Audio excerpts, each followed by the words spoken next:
Welcome back. In this video I'm going to show you the A701 tile rubber bead for installing tiles onto our framing system. You can see here it's a flexible product. It has ribs there. So these ribs, essentially you just flip this over and push it straight into the channel. You can see here that's installed, so it literally takes seconds to install. I've got it sitting here in the channel. I'm just going to peel that back. See how it just pushes in with your hand. There you go.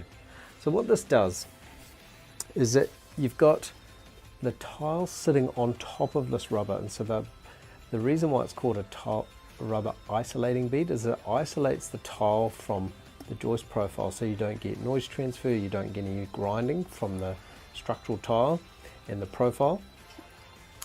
And what it also does is that it has a slight thickness to it, so that when you're installing the tiles on top of it, it generally brings up the top surface of the tile to be level with the decking boards if you're mixing and matching it with, say, decking on a different area of the frame.